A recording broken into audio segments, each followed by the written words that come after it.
Maaf, tadi setelah dunia itu ada alam apa? Kubur. Sebelum pindah ke akhirat, pertengahannya ada alam kubur. Nih lihat sini nih. Kalau orang sudah selesai di alam ini, maka Allah wafatkan. Kullu nafsin dha'iqatul maut. Setiap yang punya jiwa akan kedatangan maut. Siapa yang bawa maut? Namanya malakul maut. Kalau malakul maut sudah bawa maut, maka dia mulai mewafatkan sampai meninggalkan dunia ini. Apa dalilnya Ustaz? Quran surah 32 ayat yang ke-11, paling kanan sebelah bawah. Qul yatawaffakum malakul mautil ladzi wukila bikum. Kata Allah, katakan Muhammad kepada semua umatmu, setiap yang punya nyawa itu akan diutus malakul maut untuk mencabut nyawanya. Datang maut, makanya orang yang belum meninggal, yang belum dicabut, namanya disebut oleh Al-Quran dengan nama mayyitun. Nih, ada ya-nya, ada taknya. Ya-nya ada tasdidnya begini. Mayyit, kalau ada tasdid berarti artinya CM, calon meninggal. Diantum jangan tersinggung kalau dikatakan mayyit ya. Iya. Sama dengan ustaz. Iya. Innaka mayyitun wa innakum mayyitun. Engkau mayyit, mereka pun mayyit. Engkau akan wafat, mereka pun wafat. Cuman Allah membedakan waktu-waktu wafatnya. Barangkali tidak sama semuanya. Bisa antum duluan, saya belakangan, mungkin. Atau mungkin juga ditukar, jangan salah, bisa ditukar. Saya belakangan, antum duluan, bisa. Gak ada bedanya Ustadz. Ya sudah, saya duluan, bisa setelah antum. Nah, dipakai tasdid. Kalau datang maut, maut datang. Maut lewat malakul maut. Maut ini mengambil nafas, diambil tasdidnya nih, ambil ke atas. Begitu diambil, qul yatawaffakum malakul maut alladzi wukila bikum. Kullu nafsin dha'iqatul. Ya ayyatuhan nafsul mutmainnah, sesuatu yang tenang. Dalam bahasa Arab disebut dengan sukun. Sukun itu tenang, alamatnya sukun bulat. Ini tasdid bulat dalam ilmu lughah. Bulat jadinya, hilang tasdidnya. Maka kalau mayit itu artinya nyawanya sudah tidak ada. Mayitun masih ada nyawa, diambil malakul maut jadi mayitun. Nih, alam kubur. Begitu pindah ke sini, datang malakul maut, dicabut nyawanya, maka diwafatkan, ditinggalkan dunia ini. Maka orang mengatakan telah meninggal dunia. Artinya apa? Ditinggalkan dunianya. Lihat sini, fokus. Karena alam kubur beda sifatnya dengan dunia, lain tempatnya, lain keadaannya, maka lain pula bekalnya. Jangankan alam kubur, beda tempat di dunia saja sudah beda keadaannya. Anda orang Indonesia ingin datang ke Malaysia, kalau bekalnya tidak ada Anda bawa, tidak akan mungkin Anda bisa masuk. Apa di antara bekalnya? Ada paspor yang mesti distempel begitu masuk imigrasi. Pergi lebih jauh lagi, misalnya saya pengen ke Australia, maka Anda harus ngajukan untuk mendapatkan visa. Lebih jauh ke Amerika, visanya bisa lebih sulit lagi. Maka bagaimana dengan alam kubur yang sifat keadaannya beda dengan dunia? Makanya bekalnya pun tidak akan sama. Jadi kalau Anda cuma mengumpulkan bekal dunia, maka semua bekal itu akan ditinggalkan saat di dunia. Maka orang mengatakan meninggal dunia, maksudnya meninggalkan dunia dengan semua bekalnya. Nih, maaf ya, jam dunia, baju dunia, handphone dunia, gelas dunia.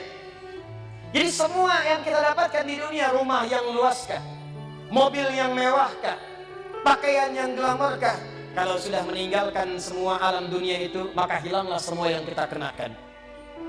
Habis semua kita tinggalkan.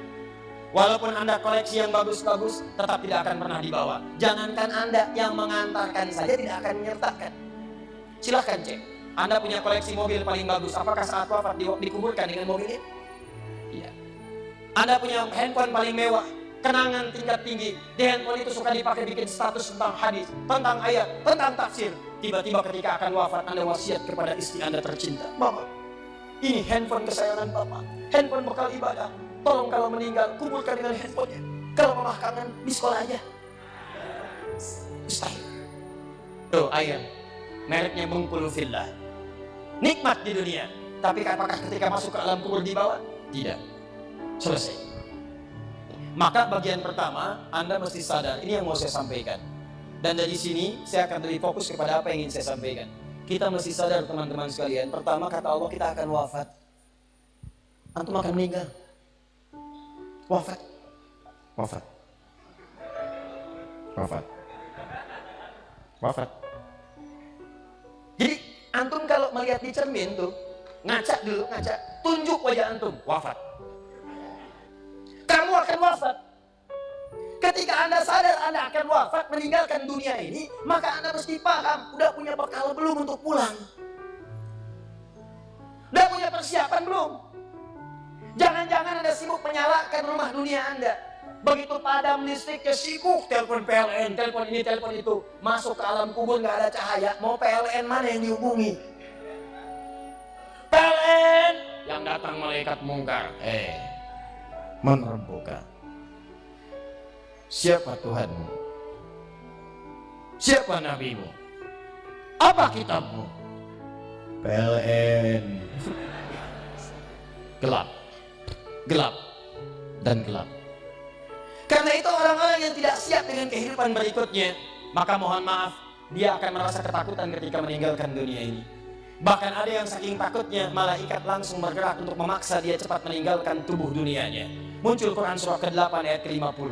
Kata malaikat, akhriju anfusakum. Kamu ini susah banget pulangnya, maka dipukulin oleh malaikat. Pukul, pukul, pukul, pukul. Teman-teman, karena alam kubur itu bekal yang bukan bekal dunia, maka Anda tidak akan pernah bisa membawa cahaya dunia ke alam kubur. Maka saya ajak Anda pada malam hari ini, coba ayo kita berubah.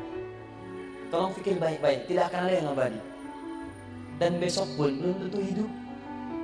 Demi Allah saya katakan, Allah bisa mewafatkan kita pada malam hari ini. Saya cuma mau tanya sebelum aja renungkan, tolong tanya pertanyaan saya ini, tanyakan pada diri Anda sebelum tidur. Kalau Allah wafatkan Anda pada malam ini, sudah siapkan Anda dengan bekal pulang Anda kepada Allah. Karena itu hukum mengatakan, orang yang tidak punya bekal, maka dia tidak siap untuk mudik. Tuh lihat Ramadan tuh. Ntar sebentar lagi, tersisa tinggal 2-3 bulan ke depan, datang bulan Ramadan. Begitu di ujung Ramadan, orang semua siap-siap mudik. Demi Allah saya katakan, saya pernah mengadakan survei kecil-kecilan. Saya tanyakan pada sementara orang yang tidak mudik, saya tanya kenapa nggak mudik? Ustadz, nggak ada bekal. Dunia saja tidak punya bekal, malu mudik. Tidak punya bekal, susah mudik. Tapi yang punya bekal, oh dia nyari sebanyak-banyaknya. Begitu sebelum berangkat, tiba waktunya raya, dia siapkan. Bahkan ada yang kemudian mencari motor terbaik. Motornya Honda bebek, bekalnya singa. Motornya bebek, bekalnya singa. Karena bekalnya lebih banyak dibandingkan dengan sifat kendaraannya. Kendaraan kecil, motornya modifikasi. Tambah lagi pelepah pisang, tambah lagi dus satu, tambah belakang yang lain lagi. Numpuk semua di belakangnya. Dituliskan kemudian tulisan, aku pulang sayang, jemput ya. Masya Allah. Luar biasa. Kenapa? Karena tahu dia punya bekal untuk pulang.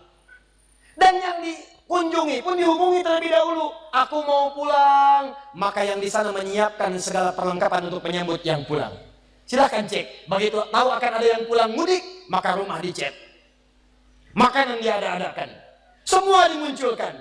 Bahkan yang tidak ada pun menjadi ada. Cuma setahun sekali. Luarnya kongwan, dalamnya rangginang. Idul Fitri. Anda pun begitu. Jadi kalau dunia saja punya sifat mudik, maka akhirat pun demikian. Orang-orang yang punya petaknya cuma dunia saja, maka selesai hidupnya di sini. Kata Allah, nih saya berikan gambaran. Yang visinya cuma sampai sini, maka saya berikan semua kenikmatan dunianya seperti yang dia inginkan. Tapi begitu selesai ini, ditenggelamkan di alam kubur sampai kedalaman yang paling dalam. Turun ancaman. Allah tidak menginginkan semua manusia larut di sini. Tapi kata Allah, saya tidak maksa. Nih saya berikan gambaran kepada Anda. Kata Allah, turun surah Al-Humazah. Wailul likulli humazatin alladzi jama'a malahu wa yahsabu anna malahu akhlada. Kata Allah, hei yang terlampau sibuk dengan dunia. Suaminya sibuk cari harta, hitung lagi, hitung lagi, hitung lagi. Istrinya sibuk kumpul-kumpul dengan sesamanya, cuma membicarakan harta suami. Sosialita yang senang dengan kumpul-kumpul saja, tidak ada manfaatnya, cuma ngobrol, cuma gibah, cuma macam-macam. Makanya ketika menyebutkan kalimat saling celak, saling ngobrol, menggunakan tak marbutah. Tak marbutah menunjuk pada perempuan. Wailul likulli humazatin lumazah, pakai tak, sedangkan tak sifat menunjuk pada perempuan. Muslim laki-laki, kalau ingin jadikan perempuan tambah tak di ujungnya. Muslimah. Mukmin laki-laki, perempuan mukminah. soim laki-laki, perempuan. Wah, itu dia. Sesuatu yang kokoh, kuat, berwibawa, mantap, punya tenaga.